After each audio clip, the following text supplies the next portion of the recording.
안녕하세요. 강남그린섬 최현창입니다. 수능 얼마 안 남았죠. 건강관리 잘 하시고 좋은 결과 맺을 수 있도록 저도 기원하도록 하겠습니다. 우리 학생들이 가장 가고 싶어하는 빅5 대학 중에 첫 번째 서울대학교 미대 가기 전략에 대한 설명을 드리도록 하겠습니다. 작년과 다른 점은 서울대학교가 가군에서 나군으로 군이동을 했다라는 부분이죠. 작년 서울대학교는 생각보다 경쟁률이 높지는 않았었죠. 올해 같은 경우는 어떻게 예상이 되냐면 고려대학교도 가군으로 이동을 하고 성균관대학교도 가군으로 이동을 한 상황에서 나군의 통합실기를 준비하는 학생들이 쓸 수 있는 학교는 서울대가 어찌 보면 거의 유일한 상황이기 때문에 경쟁률은 작년보다 높을 것이다라는 건 당연히 예상이 됩니다. 가군의 국민대, 이화여대, 실기적인 부분에서 좀 유사한 유형으로 준비하는 학생들이 나군의 대거 서울대를 지원을 할 것이다라는 건 충분히 예상이 되죠. 작년 같은 경우 서울대학교를 합격했던 학생들의 표준 점수 261점, 262점 정도로 합격이 됐었던 거는 사실입니다. 올해 낙원으로 이동한다고 해서 그 성적에 대한 부분이 크게 변동사항이 생길 거라고 생각하지는 않아요. 그리고 특히 디자인과랑 공예과 두 과에 대한 성적도 큰 차이가 없을 것이고 거의 비슷한 상황이다라고 볼 수 있을 것 같습니다. 서울대는 올해도 성적이 굉장히 중요한 학교이기 때문에 성적 관리 철저하게 해야 된다라는 부분이 이 상황에선 제일 핵심적인 내용이다라고 보시면 될 것 같아요. 입학처에서 얘기한 답변 중에 가장 뇌리에 박혀 있는 거는 우리 서울대학교는 합격한 학생들의 평균 점수가 결코 낮길 바라지 않는다라는 워딩이었거든요. 굉장히 자신감 있는 어조로 얘기를 했습니다. 실기를 잘하는 학생들도 선발하겠지만 애초에 10배수에서 1단계로 통과해서 2단계로 넘어가게 됐을 때 2단계에서의 서울대 수능 반영에 대한 수식은 1단계보다 점수 차이가 더 크게 벌어진다는 게 서울대학교 수식의 가장 핵심적인 내용입니다. 성적이 좀 부족한데 실기로 어떻게 커버할 수 있지 않을까? 이런 것들이 조금은 해소가 안 되는 학교라고 보시면 될 것 같아요. 간단한 내용 살펴보면 서울대학교 디자인과 21명 모집, 공예과 14명 모집, 그리고 아까 말씀드린 것처럼 1단계 수능 100% 선발하고요. 2단계는 1단계 성적 40, 그리고 실기 30, 면접 30입니다. 내년부터는 국어랑 탐구와 수학이 동일한 비율로 반영이 됩니다. 디자인과 같은 경우는. 하지만 올해까지는 수학과 한국사는 1등급부터 3등급은 0점, 4등급은 마이너스 4점, 5등급 마이너스 8점으로 감점으로 된다는 부분입니다.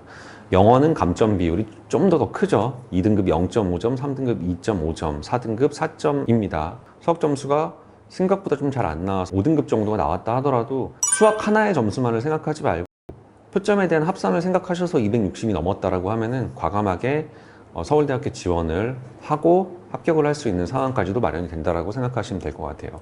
자, 이제 실기에 대한 얘기입니다. 통합 디자인 실기라는 과목 안에는 우리가 흔히 얘기하는 기초 소양, 전공 적성 이 두 과목이 포함이 되어 있다고 보여집니다. 하지만 여기에 또 하나가 추가될 수 있는 건 기초 조형 능력까지도 같이 포함이 됐다라고 보시면 될 것 같아요. 너 어떤 과목 준비하고 있니? 라고 하면 기초 소양을 준비하고 있어요 라고 얘기를 합니다. 하지만 기초 소양이라는 과목으로 준비하는 학교는 성균관대학교가 거의 유일해요. 서울대학교나 이화여대나 고려대학교나 국민대학교는 각각 다른 과목명이 존재를 하고 있는 거거든요. 서울대는 통합디자인 실기라는 부분입니다. 사실 서울대 디자인과에서 제일 핵심적이고 중요한 내용은 전공적성 능력이 사실은 우리 학생들이 얼마큼 준비가 되어 있는 것인지, 교육이 되어 있는 것인지 이런 부분들이 되게 중요한데요. 전공적성 능력이라고 하면 총체적인 브랜딩에 대한 능력을 얘기를 할 수 있는 것 같아요. 시각 디자인, 특히 요즘에 이제 인포그래픽이라든지 이런 전반적인 문제를 해결할 수 있는 레이아웃 능력을 시각 디자인 전공에서 굉장히 중시하고 있기 때문에 그 부분을 좀 중요시 생각해야 될 것 같고, 제품 공간, 공공 디자인 영역에서는 실질적인 지금 현재 코로나 시국뿐만 아니라 앞으로 미래적인 디자인 상황, 그리고 사회적인 이슈 이런 부분들에 대한 트렌드가 중요하다라고 정리해서 말씀드릴 수 있을 것 같습니다. 작년에 저희가 코로나와 관련된 이슈가 분명히 서울대학교에서는 출제가 될 가능성이 굉장히 크다라고 예상을 해서 설명회를 한번 진행을 한 적이 있었습니다. 그 설명회 타이틀이 뭐였냐면 언택트 시대와 디자인이라는, 언택트 시대에 코로나로 인해서 변화될 수 있는 여러 가지 사회적인 현상들이 많이 있기 때문에 그걸 디자인으로 어떻게 변화시킬 수 있느냐, 발전시키냐에 대한 이슈로 설명을 드렸는데요. 그거와 관련된 문제가 바로 작년에 서울대 디자인과에서 출제가 됐었죠. 코로나와 관련된 제품과 공간에 대한 변화, 디자인을 하는 능력 이런 것들도 되게 중요한데, 코로나가 크게 확산되면서 가장 첫 번째로 발전됐던 분야라고 하면 제가 봤을 땐 인포그래픽 분야거든요. 이 코로나에 대한 심각성과 이 실내 공간과 사회 공간에 대한 부분에서의 마스크를 써야 된다, 거리를 둬야 된다, 이런 것들을 상징적으로 보여줄 수 있는 이미지들이 한눈에 보여줄 수 있는 인포그래픽으로 정리되어 있는 그런 것들이 사실 좀 많이 부각이 됐었던 건 사실이거든요. 그러니까 그런 부분들을 대비를 했기 때문에 작년에 이제 이 문제가 나왔을 때 어렵지 않게 우리 학생들이 해결할 수 있었다, 이런 부분 말씀드릴 수 있을 것 같고, 사실 지금 이제 위드 코로나이잖아요. 위드 코로나에서, 그리고 애프터 코로나, 코로나가 만약에 종식된다 하더라도 이와 같은 전염병들이 언제 또 발생이 될 수 있을지 모르기 때문에 그거에 의해서 변화될 수 있는 우리의 어떤 삶과 직결될 수 있는 디자인, 무엇이 있을지, 이런 것들은 올해뿐만 아니라 내년, 내후년에도 이슈가 될 거니까 그 부분 좀 집중하셔야 될 것 같습니다. 올해도 충분히 나올 수 있고 면접 시에도 충분히 표현될 수 있다는 부분입니다. 서울대 문제에 대한 구조를 파악하는 것이 핵심입니다. 서울대에서 출제하고 있는 문제 유형은 사실 시각산업 공간에 국한된 문제들이 계속적으로 출제가 된 겁니다. 표지를 디자인하시오, 뭐 시각적인 이미지를 디자인하시오, 포스터를 디자인하시오, 자신의 생각을 시각적으로 표현하시오, 이런 식의 문제들이 계속적으로 출제가 되고 있는 거죠. 하지만 대상이 그동안은 계속 달라져 있었습니다.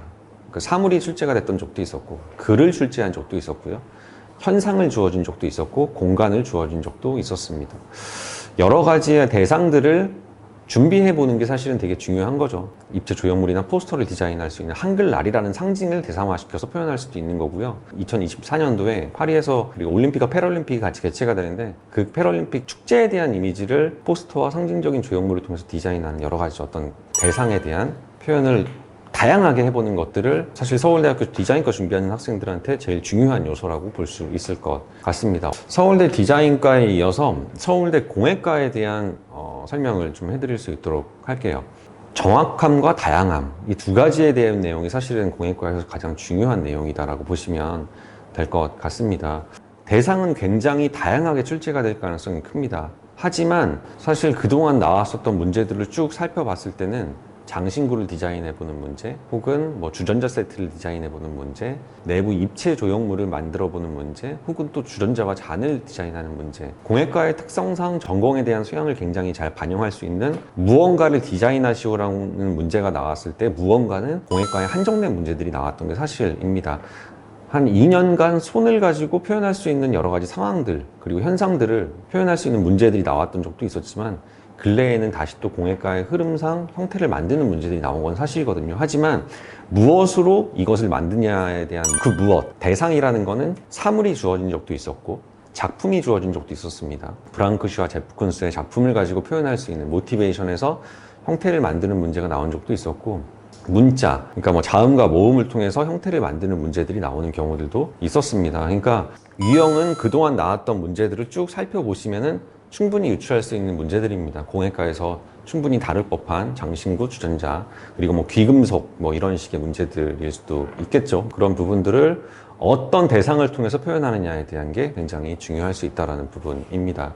두 개의 예시 문제를 살펴볼 수 있을 것 같은데요. 제시어는 물과 눈, 물이 가지고 있는 여러 가지 형태들, 유연성, 이런 부분들을 가지고 어찌 보면 공예과에서 되게 중요한 거는 본인의 취향을 잘 반영시킨 어느 하나의 작업물을 만드는 게 되게 중요한 거라, 물이라는 유연한 형태를 가지고 본인의 취향을 반영할 수 있는 향수병과 펜던트를 디자인하는 문제들도 출제를 할 수 있을 것 같고, 눈이라는 형태도 마찬가지입니다. 어떤 사람이 보느냐에 따라서 눈이라는 거는 결정체의 형태가 될 수도 있는 거고요. 뭐 눈이 녹았을 때, 눈이 이렇게 뭉쳐졌을 때의 현상도, 그 형상도 표현할 수 있는 부분이기 때문에 그런 변화에 대한 과정을 반지와 목걸이, 팔찌를 통해서 유연하게 형태를 디자인해보는 능력도 볼 수 있는 문제라고 보실 수 있을 것 같아요. 서울대학교 합격을 하기 위한 여러 가지 조건 중 사실 제일 중요한 건 그 학교에서 요구하고 있는 문제에 대한 방향과 평가 기준에 대한 적합성을 정확하게 잘 이해하고 준비하는 자세, 이런 부분들이 제일 합격에 가까워지는 길이라고 생각을 하니까요. 남은 기간 동안 열심히 잘 준비하시고 좋은 결과 기원하도록 하겠습니다.